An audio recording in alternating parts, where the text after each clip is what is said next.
Šiame video noriu papasakoti apie Fitline produkto unikalumą ir produkto koncepciją, kodėl jis yra populiarus, kame yra jo šis laikmetis, kodėl jisai priimtinas vartotojams. Ir viskas prasideda nuo to, kad jisai yra paprastai vartojamas ir padengia iki 90% žmogaus dienos poreikio. Tai yra, jisai yra, pirmas dalykas yra skanus, antras dalykas yra naudingas, trečias dalykas yra paprastai vartojamas. Ir kaip tai atrodo? Jisai susideda iš 3 komponentų.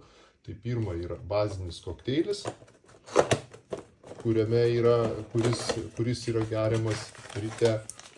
Tai yra tokia yra pakuotė. Tai yra bazinis kokteilis, tiesiog paprastai viskas yra atidaroma ir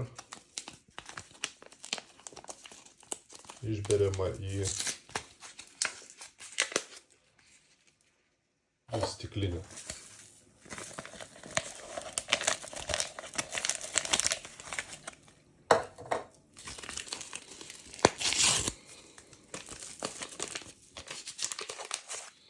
Antras komponentas tai yra aktyvaizeris.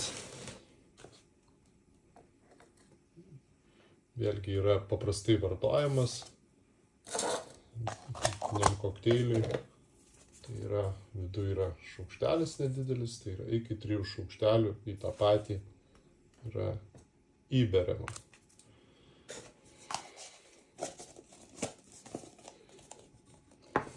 Ir užpilama tiesiog vandenį. Jisai gerai tirpsta vandenyje.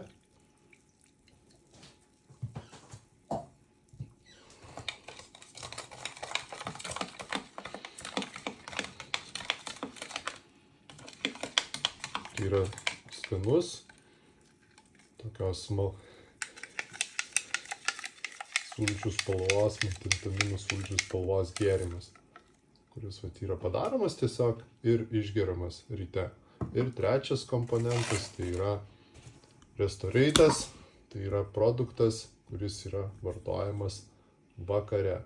Tai vat tokie jo unikalumas, jo populiarumas pasaulyje šio produkto yra tas, kad tai yra labai paprastai vartojamas, skanus produktas, kuris padengia iki 90% žmogaus dienos poreikio, vitaminų ir mikroelementų ir 80% apyvartos būtent daromas ant šito rinkinio, kas yra paprasta vartotojui, kas yra paprasta pardavėjai. Tai ką, gerai, skanaus Fitline.